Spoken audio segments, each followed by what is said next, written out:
Now, you say you keep saying us. Who do you think you are? This girl went missing, and now Wayfair is selling this cabinet with the same name for $12,000. Chopping off. The internet's premier source for conspiracy theories and this tissue box that doubles as a gun holder.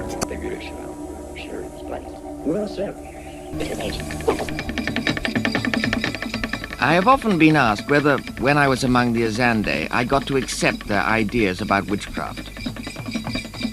I suppose you can say I accepted them. I had no choice. In my own culture, I rejected Zande notions of witchcraft. In their culture, I accepted them. In a kind of way, I believed them. Anthropologists are cautious when considering what makes a belief extreme. We uphold tenets of cultural relativism when exploring the global diversity of thought and conviction. What might seem a far-fetched or inconceivable idea to some might be cherished, even central to others. This wasn't always the case. At the turn of the 20th century, when anthropology was supported by colonial infrastructure and influenced by lingering ideas about race and intellect, many anthropologists disregarded beliefs that fell outside mainstream Western, purportedly scientific thought. To them, other cultures' beliefs about animism, magic, and the supernatural were a function of quote-unquote primitive minds, which were inherently childlike, illogical, and irrational. Evans Pritchard, working among the Azande people in the Sudan in the 1920s, was one of the first anthropologists to refute this idea. Through studying Zande concepts of magic, witchcraft, and divination, he came to the conclusion that different cultures can have alternate rationalities. That is, while different cultures have different beliefs, these beliefs are still integrated into coherent systems of thought.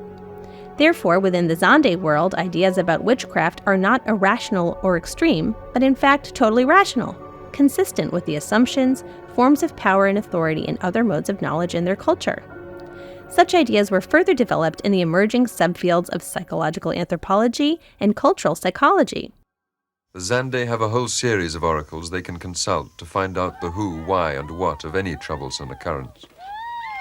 The Azande have no concept of bad luck. There is no such thing as a pure accident. Something made it happen, the most common cause being witchcraft. If an individual can find out who is bewitching him, he can then persuade the witch to stop and so prevent further misfortune. The person he accuses may be quite unaware of the harm he or she is alleged to be doing, for among the Azande you can be a witch without knowing it. Anthropologists like Rick Schweder increasingly supported the idea of multiple objective worlds, where the project of fieldwork was to get an insider's understanding of these worlds to better understand the rationale behind their beliefs. So when we're talking about extreme beliefs here, we're not comparing one culture to another. Beliefs must be evaluated within their cultural context, and if they're coherent with a culture's worldview and rational within their life world, then they cannot be considered extreme. We are solely talking about beliefs that are considered extreme within their own cultural milieu.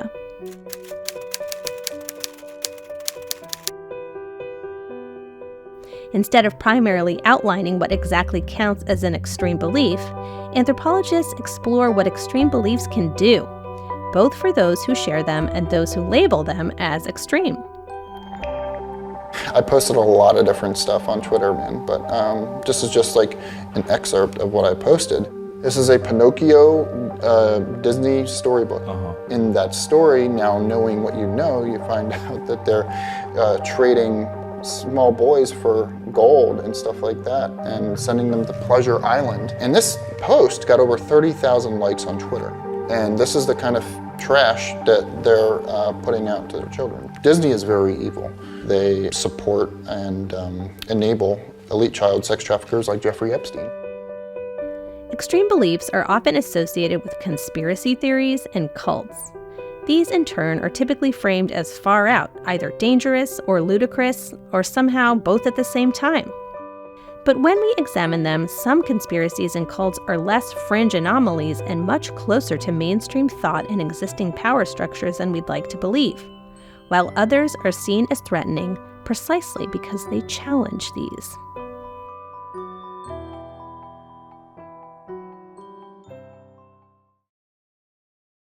Conspiracy theories are different from conspiracies. While conspiracies are rare, but real, conspiracy theories are not. A conspiracy theory goes against probable, mainstream, and even expert explanations to frame an event or situation as caused by a powerful and sinister group, despite a lack of solid evidence. Because conspiracy theories are often based on emotional conviction and often stem from pre-existing prejudices, this lack of evidence is not seen as problematic. Rather, according to conspiracy theory logic, even evidence against the conspiracy theory is interpreted as proof. Conspiracy theorists believe they have gained access to a socially forbidden or purposefully stigmatized information, while the masses foolishly believe the official but false version of events. I am a bird truther, a person who doesn't believe in birds, and who's part of a larger movement called the Birds Aren't Real movement. So in America, there is a growing conspiracy that years ago their government killed all the birds. The Birds Aren't Real conspiracy is the brainchild of Peter McIndoe, who began promoting the theory in 2017. Although it was later acknowledged to have been a prank, McIndoe remained in character as a genuine believer until a December 2021 interview in the New York Times, maintaining in media interviews and online that birds aren't real, but instead surveillance drones produced by the US government. Birds Aren't Real had employees. They organized real-life protests, bought real-life billboards, and branded vehicles advertising their case. The worst part? They gained a following. According to McIndoe, the intent was to mock the misinformation that Gen Z is drowning in. The experiment demonstrated that conspiracies can grow through credulity. Local media actually reported on Birds Aren't Real as if it were something young people truly believed, rather than an elaborate prank. The organizers of Birds Aren't Real believe that the joke will be a force for good by exposing all the ways misinformation thrives. If there's two things that are important in life, it's truth and it's freedom. Conspiracy theories tend to arise during times of uncertainty and upheaval, rapid social or technological change, for example, or during war, illness, or natural catastrophes. Scholars have identified different types of conspiracy theories. Event conspiracy theories provide alternate explanations of things that happened, such as the man on the moon, the Kennedy assassination, the AIDS crisis, 9/11, or Sandy Hook. Systemic conspiracy theories assert that an evil organization is trying to infiltrate or subvert existing institutions, such as QAnon. Those of us with a conspiracy-loving relative we avoid at holidays might feel vindicated to hear some researchers suggest that embracing conspiracy theories is correlated with low intelligence and low analytical thinking. And some psychologists attribute beliefs in conspiracy theories to other psychopathologies such as paranoia, narcissism, and insecure attachments. But before we get too self-satisfied, most cognitive scientists view conspiracy theorizing as typically non-pathological. It is actually quite common across cultures and throughout history, and may be grounded in our shared human tendencies towards gossip, storytelling, meaning-making, group cohesion, and religion. As people share and debate the veracity of conspiracy theories, they are trying to determine what has gone wrong, what to do about it, and who they can trust in finding a solution. Not to mention, some conspiracy theories, while not technically accurate, are based on a lived history that would support valid distrust. So it may at times be genuinely difficult to disentangle conspiracy theories from an as-yet uncovered truth. Still, conspiracy theories can give harmful, even fatal effects, both for the people who believe them and the people they target. Holocaust denial is a type of anti-Semitic propaganda that uses pseudo-history to deny the reality of the systemic mass murder of 6 million Jews by the Nazis and their allies during World War II. Holocaust deniers claim that the Holocaust never happened, or that some much smaller number of Jews perished. Holocaust denial is often based on a belief that the genocide was a hoax perpetrated by Jewish propagandists for political, economic, and personal gain. Conspiracy theories can inspire violence, particularly when they appeal to prejudices, demonize minority groups or those already targeted for discrimination, and call for action. This kind of scapegoating and attack is sometimes called a witch hunt. The term comes from historical events in Europe and the United States dating back hundreds of years, but witch hunts continue in different forms throughout the world today. Shrimoti frequently visits this tree with her son to offer prayers. The tribe she belongs to considers the tree their temple. But Shrimoti fears that someday she'd be barred from offering prayers here. A woman in her village recently passed away due to illness, and the villagers blamed Shrimoti for the death. She was labeled a witch. The villagers dragged her to an ojha, or a traditional healer. He backed their accusation and even suggested that boiling oil be poured over Shrimoti to exorcise her. In Europe, witch hunts date back at least to the 1300s, but reached their peak in the mid-16th to 17th centuries. Accused by those with power in the Catholic and Protestant churches of things like night orgies, heresy, using magic to sicken neighbors or livestock, or otherwise doing the devil's work, alleged witches would be put on trial. They were often tortured to obtain a confession. If found guilty, they would be burned at the stake or drowned. While the overwhelming majority of targets were women over the age of 40, people of all ages and genders were tried. Over 40,000 people were killed as witches during this time, sometimes as many as 100 a day. This despite the fact that many people, even those within the church tasked with inquisition, were highly skeptical of the legality or veracity of the proceedings.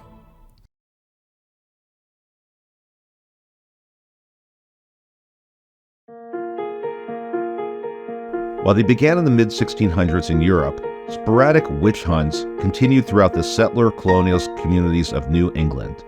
The place most closely associated with witch hunting phenomena in the United States is Salem, Massachusetts.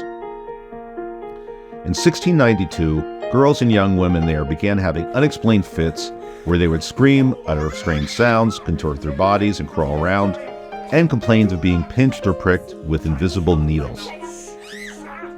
Their symptoms could not be medically explained, and accusations of witchcraft began to circulate. Between February 1692 and May 1693, more than 200 people who were overwhelmingly women were accused, including a 4-year-old girl who confessed. The trials were notorious even at the time, and ministers came from throughout the colony to witness the proceeding. 30 people were ultimately found guilty, 19 were executed, and at least 6 more died in prison. Retrospective explanations for these events encompass biological, social, and cultural factors.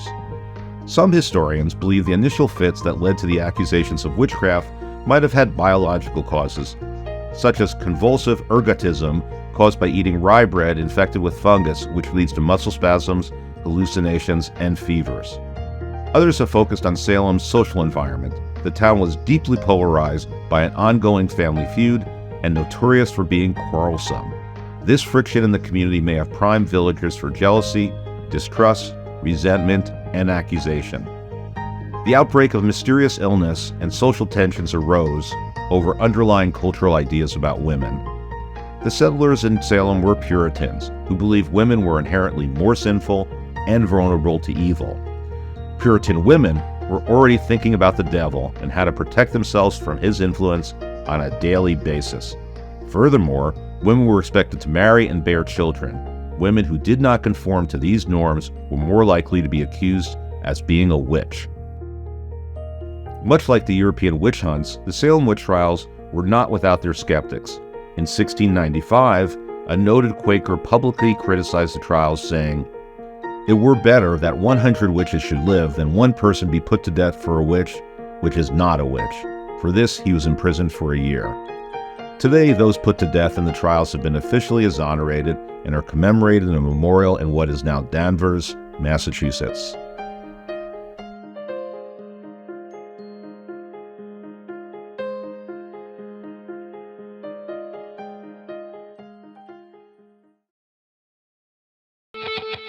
It began as a cult phenomenon, then it caught on. Now a new game is sweeping the country. You will burn forever and ever in eternal torment. You are no more. The role-playing game Dungeons & Dragons debuted in 1974. It became a hit with many adolescents, but critics claimed it was an invitation to devil worship. The witchcraft, the demonism, the spells. And worse. It is not fun and games. The media set off a satanic panic. A lot of adults who think it's been connected to a number of suicides and murders. That connection has been largely debunked. It's nothing but a witch hunt. While it's been centuries since Americans killed women suspected of witchcraft, satanic panic has survived and flared up at various points in our history, including today. It's evident in the key beliefs of QAnon. QAnon is a contemporary far-right conspiracy theory claiming Donald Trump as a hero in a secret war against a network of Satan-worshipping Democrats who are kidnapping, molesting, and abusing children, then drinking their blood to achieve immortality. Some QAnon believers have been inspired to violent acts, and in 2019, the FBI labeled it a domestic terrorism threat. 28-year-old Edgar Welch was arrested in Washington Sunday afternoon outside Comet Ping Pong, a popular family pizza parlor. D.C. police say Welch fired at least one round into the restaurant floor with an AR-15 rifle like this one on his Facebook page. No one was injured. Police say Welch drove all the way from North Carolina to self-investigate Pizzagate, a fictitious online conspiracy theory. Pizzagate started on the internet shortly before Election Day when right-wing sites that make up fake news spread rumors that Hillary Clinton was involved in a child sex trafficking ring in D.C. Court documents say Welch read online that the Comet restaurant was harboring child sex slaves and he was armed to help rescue them. He surrendered peacefully when he found no evidence that underage children were being harbored in the restaurant. As bizarre as some of these QAnon conspiracies might sound, they actually have long been a part of the American political landscape. Take Lyndon LaRouche. Rumors began swirling last night that American agitator Lyndon LaRouche had passed away at age 96. That it was a rumor was fitting, because since the 1960s, LaRouche has been a pioneer of the conspiracy theory. It's hard to pin down exactly what LaRouche believed, but it seemed to boil down to the idea of an all-consuming imperialist conspiracy led by the British Crown. According to LaRouche's sprawling theory, the Queen is bent on reducing the global population. As part of that dark plot, she orchestrated 9/11 through her Saudi proxies. LaRouche never managed to have an impact on American policy, but his legacy lives on in the generation of semi-messianic conspiracy theorists who seem to have fashioned themselves in his image. Hey, if we could just get the Green Movement and the unions and the social justice people together, we could control the world. People wonder how someone like Alex Jones can get away with saying that Sandy Hook never happened. They had the kids going in circles in and out of the building as a photo op. But it was LaRouche who proved that if you're emphatic enough, often enough, someone will start to believe you. But these theories go back much, much further. Their roots can be found in familiar Euro-American forms of scapegoating, witch hunts, and also anti-Semitism dating back to the Middle Ages that took the form of the blood libel conspiracy theory. Blood libel claimed that Jewish people were secretly kidnapping, killing, and drinking the blood of Christian children to achieve immortality, or baking it into their ritual foods such as matzah or challah. These accusations often led to pogroms, violent riots against Jewish communities. Anti-Semitic propaganda still spreads claims of Jews drinking blood and eating children. Nazi propagandists spurred fear of Jewish plans for mass murder and blood rituals. Blood libel accusations also incited the 1903 pogrom in Russia and 1946 pogrom in Poland. The myth emerged in the 12th century when Jews were accused of killing Christian children as a perverse reenactment of Jesus' crucifixion. The myth later took on a blood motif, that Jews were killing for Christian blood. Conspiracy theories often arise after catastrophic or unprecedented events where there is a lack of trusted information. The general public begins to panic with the unknown threats to their lives or livelihood. Not being able to make sense of these complex situations, many people look for answers and reasonings that normally would seem pretty far-fetched. This has been the case throughout history and even today.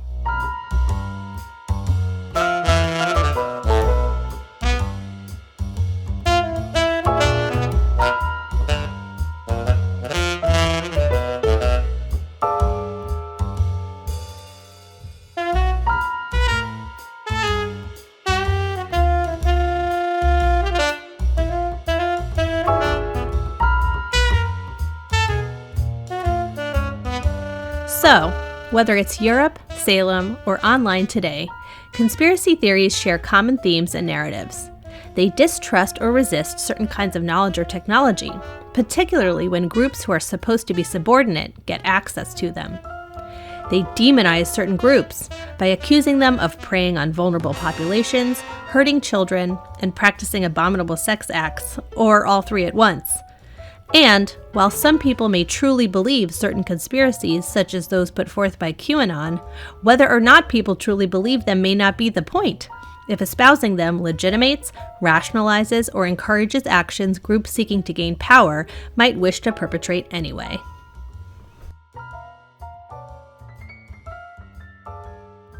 What is a conspiracy theory you have encountered? Why do you think it qualifies as a conspiracy? What do you think this conspiracy theory reflects about the broader cultural context? Is there something you believe that other people consider a conspiracy? What don't they understand about this belief? What's the cultural context behind the dismissing of your belief as a conspiracy? Thanks for watching. I hope you enjoyed this video. If you want to learn more, here are some useful resources in the description below. Don't forget to like and subscribe to get your regular dose of anthrodorphins.